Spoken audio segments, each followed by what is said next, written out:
A secret horde, lost for centuries. Not gold, not silver, but steel. The mystery of the Castillon sword group is ongoing. The end of a war, the last battle to be fought, a final stand to be made. The Battle of Castillon was absolutely catastrophic for the English. The wreck of an army. Armour, weapons, swords. Any more bits? The investigation of an enduring mystery. A forgotten treasure. Undisturbed, undiscovered, until now. The swords of Castillon. The medieval world. The 5th to the 15th century. Tim Southerland is one of Britain's most experienced archaeologists. He and a team of specialists try to understand medieval life by exploring the realm of the medieval dead. We have a classic view of the storybook medieval life. We don't hear the stories about the common man trying to keep his family alive. Archaeologically speaking, we can now focus in on the medieval dead people. You couldn't help almost look through their eyes thinking, what did they see? How did they die?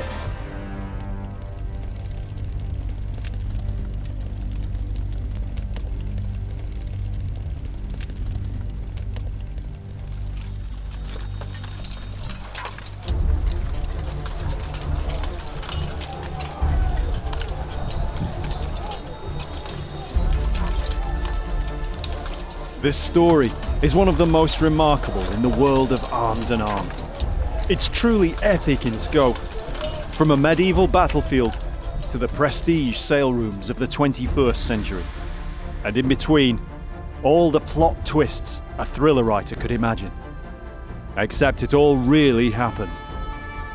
For more than 4 decades, it's created a trail of rumour and guesswork, hearsay and intrigue.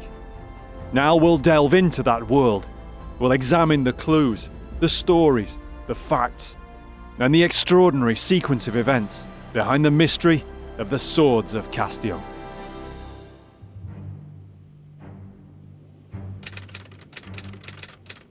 "100 kilometres north of Bordeaux, an exhibition was held in the Château de Pont.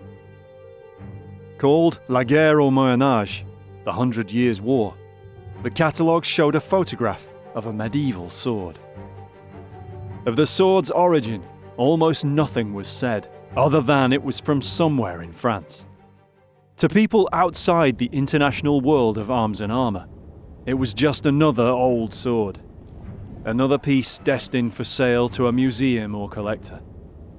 To those in the know, it was a big deal. But if it wasn't really much known up to that point, it was the following year. The world-famous Christie's sale rooms in Geneva, a prestige auction on the 26th of April 1977, featured a selection of highly collectible antique arms and armour. There was no doubt what the star items were. Not 1, but 7 medieval swords. I first became aware of them when they appeared at sale in Christie's in Geneva, and obviously some of them were fairly tatty and corroded, some were in pretty good condition. I think they were catalogued as a group of medieval swords from the same site. The same site, in fact, as the one at Château de Pont. But where? No one would say. A few years later, an arms and armour expert wrote about the find, and he hinted that he knew something. The general area of the find place is known, though for reasons of security, its location may not be disclosed. Over the following years, yet more swords were sold by auctioneers across Europe. Switzerland, Germany, London, all were said to be from the same place, still unknown. Many years later, the insider expert explained the secrecy over the find site. In the first years of the find's existence, no mention of the actual find place was allowed. It was merely stated that it was somewhere in France. However, by the end of the 70s, this rigid secrecy had been relaxed a little, for some of us knew where the place was. We kept silence though, for obviously someone, or some authority, was anxious, lest treasure seekers should come looking for more. Only a few people were truly in the know. But antiques arms and armour expert David Oliver had contacts in the trade. He was able to work out approximately where the swords had come from. Just through the grapevine, one became aware that there were, I think it was first suggested to me, they came from the last major battle of the 100 Years' War. And I didn't twig Castillon. I thought there was a big battle at Orleans, I think, prior to Castillon, so I thought it was possibly from Orleans, and then just by a process of elimination, we eventually discovered that they were actually from Castillon. Not far from Bordeaux in southwest France, on the Dordogne River. The swords were from Castillon. Over the years, many more have come up for auction. There was a time that there were a number of them were appearing regularly in Christie's sales. One every few months, as it were. It's now thought as many as 80 swords were recovered. There's no other medieval battlefield with so many swords supposedly associated with it than Castillon. The swords of Castillon, such a large number of them, of course, they become part of this legend. They add considerably to something which is already dramatic just because of the people involved, the event, and its historical importance. They are almost like sort of icing on the cake. They just make it even more remarkable. The story has captivated collectors, historians, and archaeologists ever since. It is one of the amazing stories about the medieval period. The swords of Castillon, where did they come from? They're classic medieval fighting weapons. It's a fantastic story. It's a wonderful yarn, I think, about how these swords were discovered. Tim sets out to find out what he can about the swords, and hopefully, the circumstances of their discovery. The swords are now scattered, mostly in ones and twos, in private collections and museums across the world. But there's a rare chance to see a group of them displayed together, for perhaps the first time in decades since their finding. They're in several museums, and of course when you see them, you automatically try to imagine what it was like, one, finding them, but two, using them, which battle they're from, and so your whole of your mind starts to race. While Tim's in Paris, back in England, another of the mysterious blades has suddenly resurfaced. In the heart of Knightsbridge in the West End, Bonham's sale rooms. Another prestige auction of antiques, arms and armour, with many alluring items, medieval and otherwise, for collectors to feast their eyes on. But even though it's almost 40 years since the first auction in Geneva, the star attraction is, once again, a Castillon sword. It's expected to fetch a high price, the same every other one of its fellow swords has done over the intervening decades. I can't remember exactly when I first heard about these swords. It was probably very early 70s, something like that. David Nicol, like many other medieval historians, became intrigued by the story of the swords.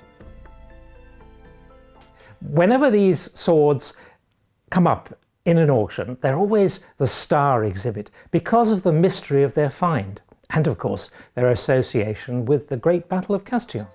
David has worked in the arms and armour trade, researching or provenancing items for potential sellers. But he's never, till now, come across one of the Castillon swords. I never thought I'd see them, I never thought I'd handle them, I never thought I'd have anything to do with them. The day before the sale, we were allowed special access behind the scenes. It was a chance to see the preparation that goes into such an auction. Well, you're in the auction house Bonham's, which was established in 1793, and you're in the sale room which we have based in Montpellier Street in Knightsbridge, right in the heart of London. And for some years now, we've been having sales dedicated to antique arms and armour, and we tend to hold between 2 and 3 sales a year. As is often the case, the sale has come about following the death of a collector. Many of the items that will be sold are from the estate of just one man. The late owner, he was an American, he had a collection. It included 2 or 3 medieval swords, including the Castillon sword. David Nicole finally gets the opportunity to see one of the Castillon swords for himself. David, so here we have lot 173, the Castillon sword, that's coming up in our sale on Thursday. That is very nice indeed. This is a business-like. Well, it's very wieldy, isn't it? Very wieldy. The weight is actually not that heavy. It's extremely fine quality, and that's reflected in its general wieldiness. And you can imagine it was a very useful weapon to use. Very typical of the type and the period. Very business-like, as you say. Wieldy, useful.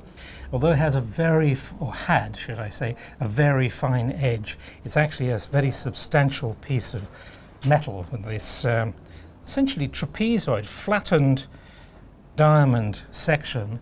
Yes, with a medial ridge running through it, absolutely, all the way to the tip, and extremely beautifully made. Beautifully made, and very rigid. I mean, that's going to give you a very substantial cutting edge, but I would have thought primarily a thrusting weapon. I mean, this is, well, to say lethal is a little bit obvious, since that's what it's for. See, there's a mark. Oh, there it is. It caught my eye, caught the light. Inlays of fleur-de-lis. That is fascinating. Somehow appropriate that it should be a fleur-de-lis, although the assumption is that these were Anglo-Gascon, it's from the losing side in the battle. Not necessarily the case, but most probably. But nonetheless, a little French fleur-de-lis. Lovely. Interesting to speculate. Interesting to speculate, but that brings up the whole story of the whole question of whether these really are from the Battle of Castillon. In Paris, Tim is on his way to see a whole group of the swords. Yes, finally getting to see these swords will be really nice. Britain's Royal Armories own several Castillon blades, and they've loaned them out specially for this prestige auction. It has pride of place in France's premier arms and armour museum, in the heart of Les Invalides in Paris, the Musée de l'Armée. And there are 1 or 2 old friends here too. Pachinko.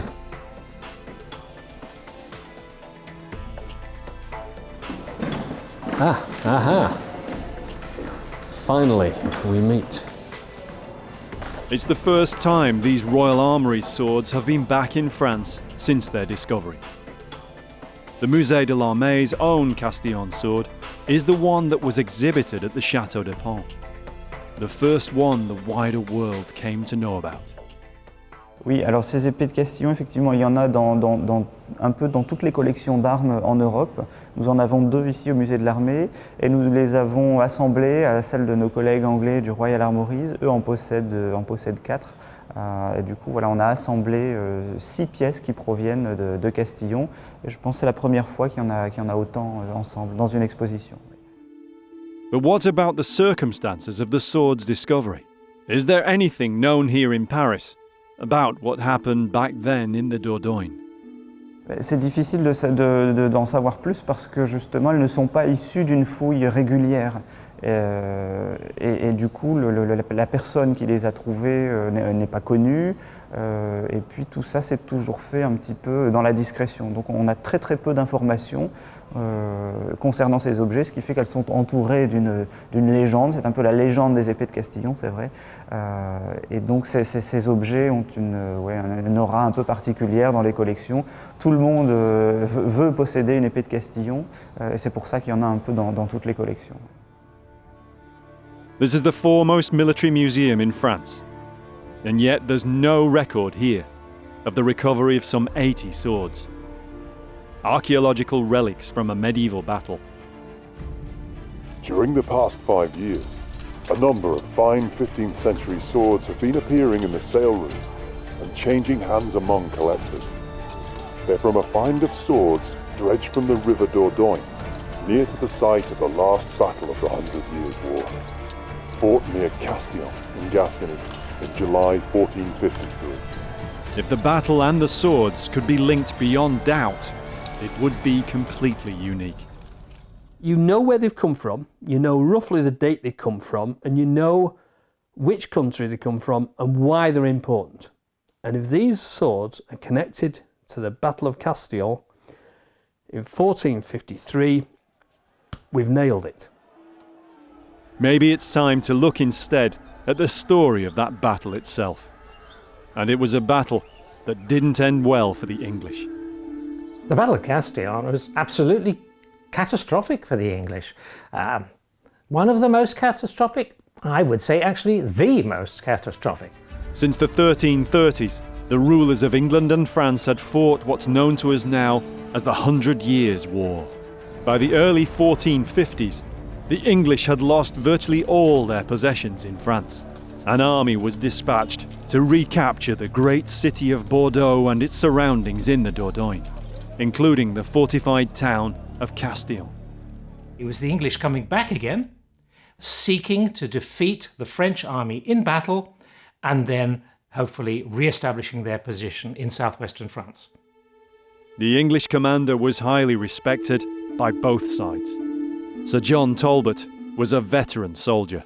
He was feared by his enemies because he was successful, he was a good leader, and he was also pretty good at getting on with the locals. And this is important because the army at Castillon was not just English.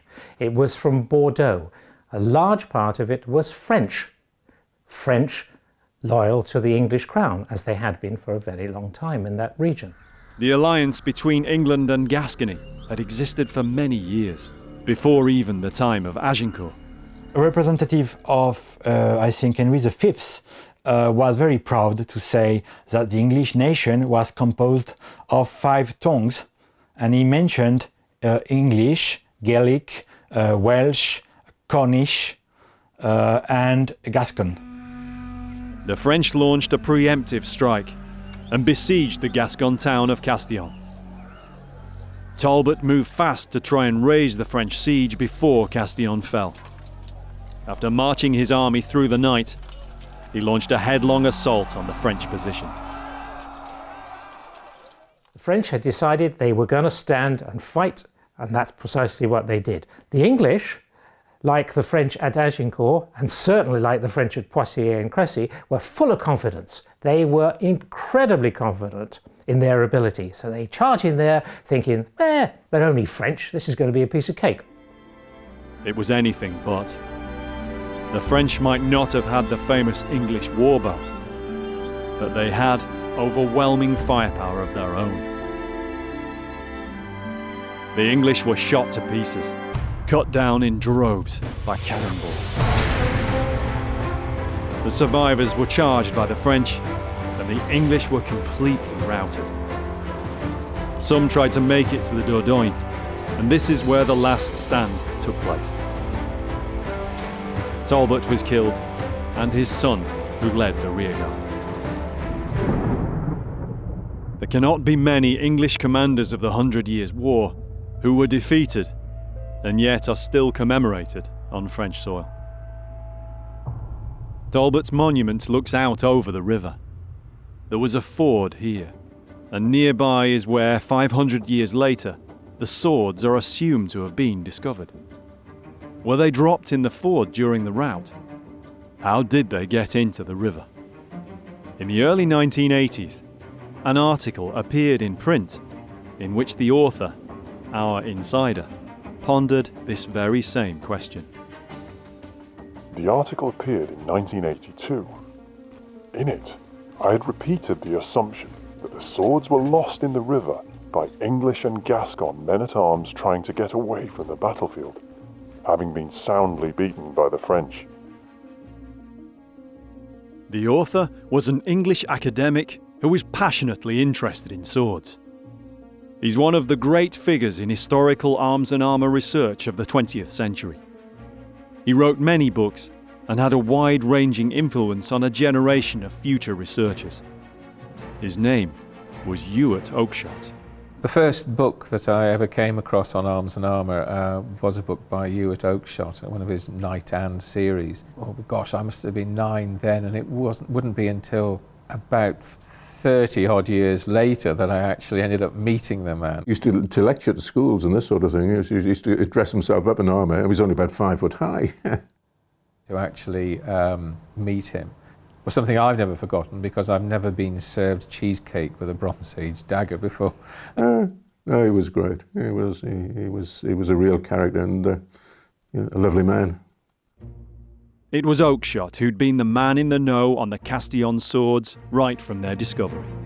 He was the insider who wrote a series of articles about them. In each of his articles, the story, he's either found out something more, so it gets something else is added to it, and no more numbers, or we now know it was found there, or... As new anecdotal evidence emerged, Oakeshott's interpretation too steadily evolved. It was told that the 80 swords had been all together in a box or crate. The crate might have been in a wagon. This was a little more reasonable, though how beaten troops getting the hell out of it could have stopped to pack 80 swords into a box and put it on a wagon, I don't know.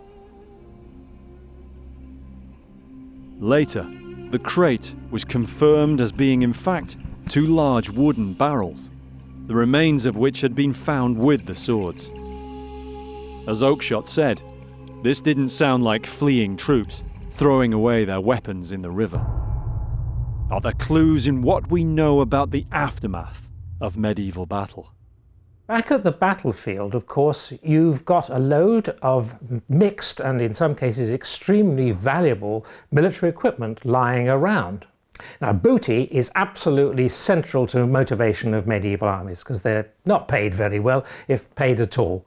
So if you win, survive unhurt, you can make a lot of money by collecting the stuff that's lying around. And there's going to be merchants, arms merchants, those people we all love, hovering around in the background, ready to come in and buy up this stuff.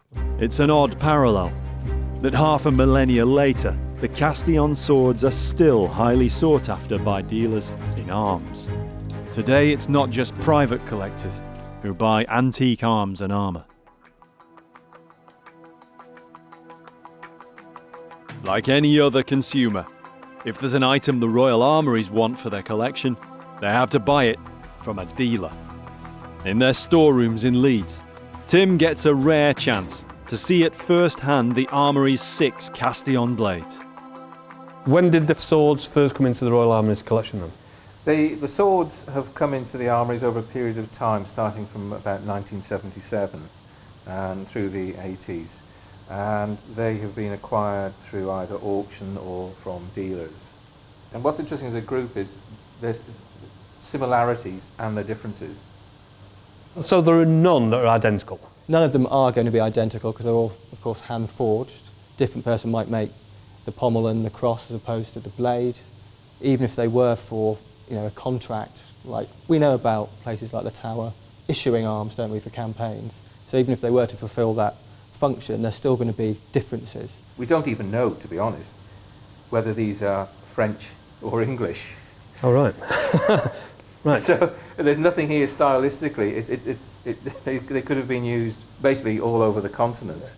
Ewart Oakeshott recognised the variations in the swords from his wide-ranging surveys of surviving medieval weapons. These Royal Armories blades conform to his initial grouping by 3 broad types. Of the 80 supposedly out there, most fall into 3 categories. The powerful-looking Type A swords are the most numerous in the group. This one here, being the largest category, is referred to as Type A, and it has this tapering, cut and thrust diamond section, sometimes with the hollowed out sides of the blade as well, and this downturned cross and heavy wheel pommel. Fewer in number than the Type A's, the Type B's differ very slightly in design, but they still have the same recognisable characteristics. That would be your classic Type B with the fishtail pommel, the straight cross with the bulbous ends, and the gradually tapering diamond section blade. So more of a more of a thrusting specific weapon. And then the smallest group, of which I think is a group of 2, is the Type C ones, and that's with this pear-shaped or scent stopper pommel, similar cross to Type Bs, and then triple fullered into diamond section blade. Another of the Armories collection can be included in a third group, Group C. What I found very interesting is this falchion type, but it's also a very, very, very fine falchion. It's not a sort of typical falchion like a clubbing sword one, is it? No. It is definitely a fine sword, but it's definitely a falchion as well. You think of perhaps, well, you can think of some certainly earlier falchions that are almost being like a machete. That, as you say, is very, very fine. It's very delicate, and the clipped tip, as you can see, is quite exquisite, the line on it. A falchion was a medieval slashing weapon. This single sword is perhaps the rarest of the whole Castillon group. This is a gold decoration on the blade. It could actually be a custom-made one-off, and there is none other like it. Well, apparently, out of the apparent 80 that were known, this is the only falchion type. So, medieval falchions overall are incredibly rare surviving, despite being quite often shown in art and things like that, actual physical surviving specimens. It's the compact Type A sword that Tim's drawn to. Oh, that's really heavy. But if you look at the medieval manuscripts, you quite often see this very typical, very broad blade this end and very fine at the other end. And even some of the tombs have got swords engraved on that are very similar to this. Variants of this type occur almost right through the 15th century. I've seen so many illustrations, but to hold it and feel the weight of it, I mean, that is... The form is a classic medieval fighting sword. But is there any archaeological evidence on the blades that might tell us more about their use? Maybe in a battle, even Castillon. In your opinion, do these look as though they've been used? Some of them on the edges of the blades appear to give evidence of having been used, shall we say. But one might see those actually as just corrosion products. Whether a nick started it or whether it is just a corrosion product is hard to say. Yeah, that's interesting, isn't it? Again, it's got a line across there. Yes, I just noticed that in this light, actually. Similar to that one, isn't it? Turn it over and just see if there's a similar line on the other side. I wonder if that's the length of the... Oh, there is, look. There is. Perfect. Yes, there is. So that's how long the scabbards were. That's interesting. They didn't go right to the hilt. No, you'd have your metal mount. Yeah, That's the differential corrosion. Yeah. Wow. That's quite nice. I think that's a new spot, isn't it? Several of the 80 swords, and now this one, show evidence that they were scabbarded when they went into the water. Does this help with trying to work out how they came to be there? One of the main questions is what this collection is all about. Is it a collection of swords that was going to a battle? Is this a collection of swords that had been looted off the battlefield afterwards, collected up and then taken away from the battlefield? And so is there any evidence that the style and the type and anything else could answer that question? The only thing that's always struck me is I find, hopefully with going to battle, they would be treated well. So you have silver decorated pommels, you have gold on the blades, bustling and jostling, if you like, alongside common soldier's sword maybe. And I find that a bit odd, but I can imagine if it's being, after the battle scenario, everything is being bundled and jumbled together. Because they don't belong to anybody anymore. That's right. They've just been taken away and pillaged, basically. These 6 swords are like the whole of the Castillon group. Some expensive blades, some less so. Some may be used in battle, some probably not, and some at least scabbarded. So does it sound like they were looted, or something else? We know they were in a river, or we presume they were in a river. But we don't know, and that's the thing. If we knew how they were actually found, their groupings even may be able to... It could be that the swords that have similar pommels were all grouped together. We don't know. Were they in fact battle-related, or is it possible these are similar because this was a dealer in swords, and this was his collection, and for some reason he got swamped in a river and lost the lot? David Oliver, too, has come to favour this possible explanation. One of the reasons why I think they're not battlefield finds is that because so many are virtually, they're not identical, but of the same type. So to my mind, they've been supplies from a maker or a supplier of munitions, which have been going to either Castillon, Bergerac, or wherever, and just happened to be lost coincidentally in the Castillon region. Can we even say the Battle of Castillon had any connection at all to the swords, given what the physical evidence tells us? You as an archaeologist are more aware of this than perhaps others. There was a battle just up the road from the alleged find site, so therefore these swords must be associated from the battle. Actually, there is no evidence for that. But given the traffic, it's a very busy river. It could just be total coincidence. Back in London, another of the Castillon swords prepares to meet a new owner. It's nearly time for the sale. Bonhams have never before sold a Castillon sword. With less than 24 hours to go, anticipation is building. The starting price of the piece is £8,000. Arms and armour collecting is a popular market. You're selling into an educated audience, if you like, and yes, they appreciate the work the quality of work, and they appreciate the rarity, and they appreciate the fact that they have a historical connection very often. So lots of anticipation about tomorrow? Let's hope so. We're going to see. Auctions like these are vital for museums to acquire their exhibits, but the arms and armour trade sometimes gets a bad press. Sometimes I tell my friends, I'm off to an arms fair tomorrow or something, and they seem to think I'm going to go off and buy a jet fighter. And of course it's an antiques or antique arms fair.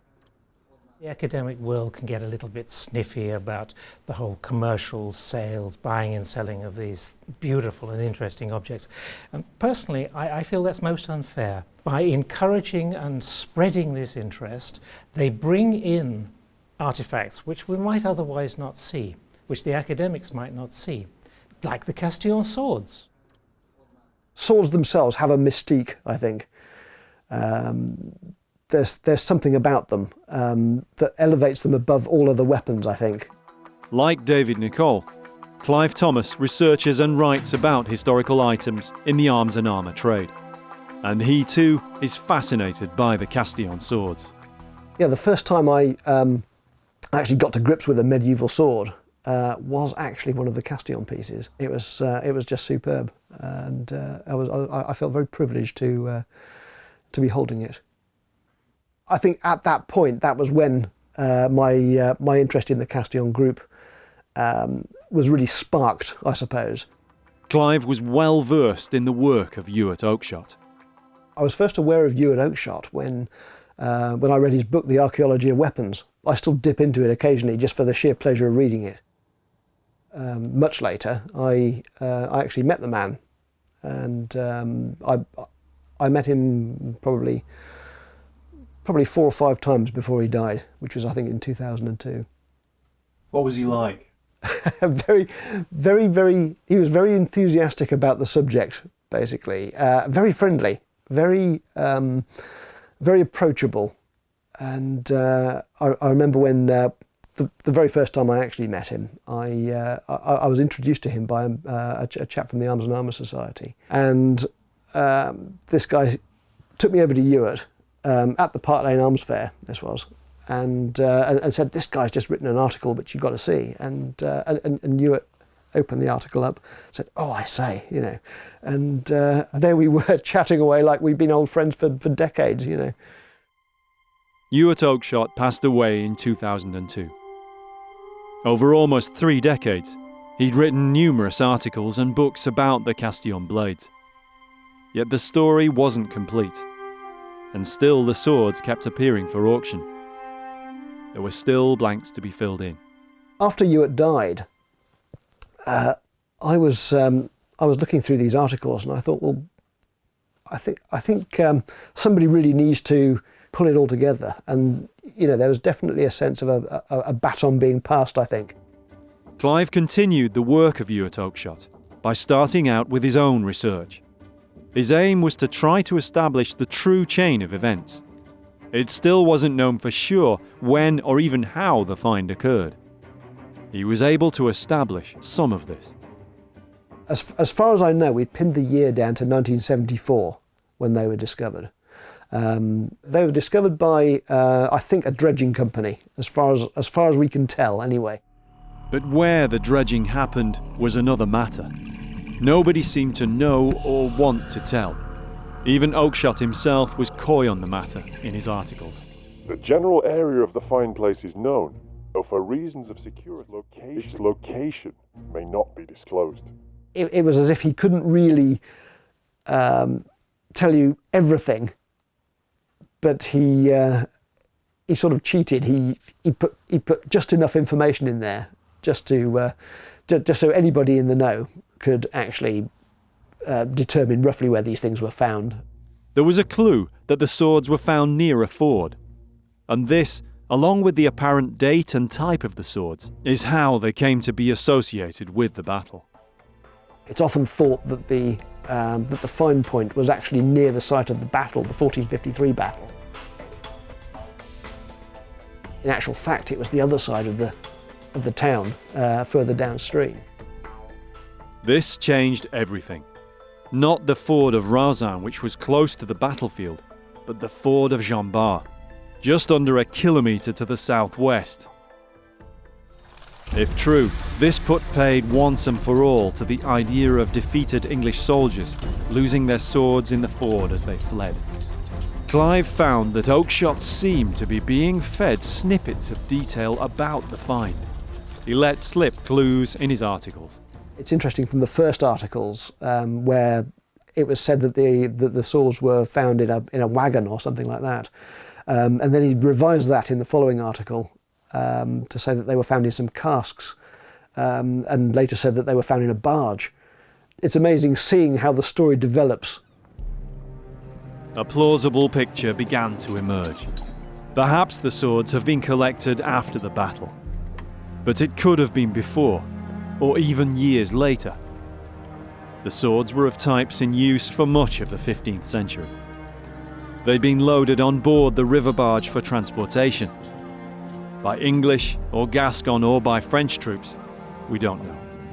Were they heading up or down river?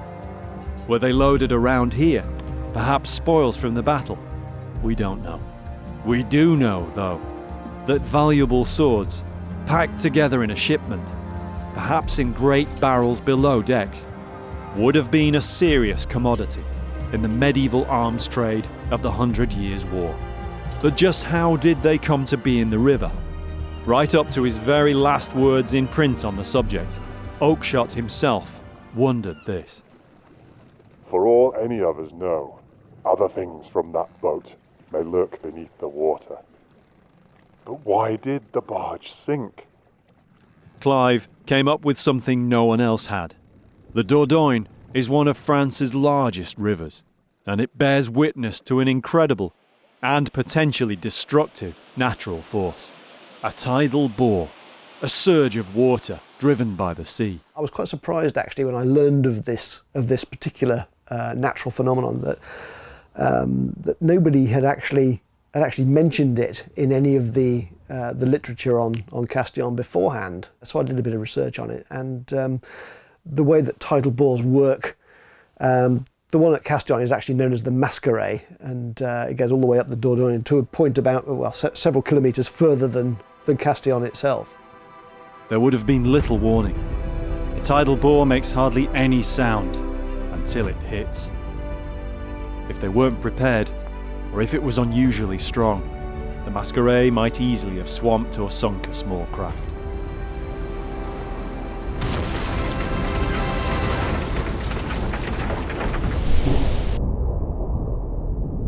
The barge and its cargo might also have drifted some distance before they sank into the mud of the Dordogne. I find it very interesting that none of that information was ever mentioned by anyone beforehand, really. In fact, why was so little known about the whole find? Even Ewart Oakeshott stated that he had to keep quiet on the matter. We kept silence though, or some authority was anxious lest treasure seekers should come looking for more. Again, Clive came up with an explanation. I suspect the authority that you had mentioned was probably the French Navy. At that point, there was a law in France which said that anything discovered in the river had to be investigated by them. Castillon isn't too far from France's Atlantic coast and a major naval base at Bordeaux. In the early 70s, this was the height of the Cold War, so the French Navy had to be thorough. I have it from various sources that they didn't just do a watching brief as such. They actually took pictures in the water, cordoned off an area, did a proper search. But quite what they learned is open to question, because none of that information is currently available. Until it becomes available, if ever, we'll never know if the 80 recovered swords were the only ones, nor whether anything else of the barge and its cargo remains undiscovered. At Bonhams of Knightsbridge, the auction reaches its climax with lot number 173, the Castillon sword. The starting price of £8,000 is quickly left behind. In the end, it takes just 35 seconds. 12,000 it is. £12,000, and another of the extraordinary Castillon swords has a new owner. What would you at Oakshott have made of all this? I think you at Oakshott would be delighted with the interest that is being given to these swords, and he'd be fascinated by the fact that more keep popping up, because he realised that this was not a straightforward case. It was an ongoing story, and maybe he's up there thinking, hey, keep at it, you're doing well, there's still questions to answer. There's little doubt, though, that if it all happened again today, things would be very different. I can't help but imagine what it would be like if somebody had found those swords today. It would be phenomenal, it would be unbelievable. We'd now know hardly anything about the swords of Castillon, were it not for the arms and armour trade, and collectors and experts like David Oliver, who commissioned the articles by Ewart Oakshott and Clive Thomas.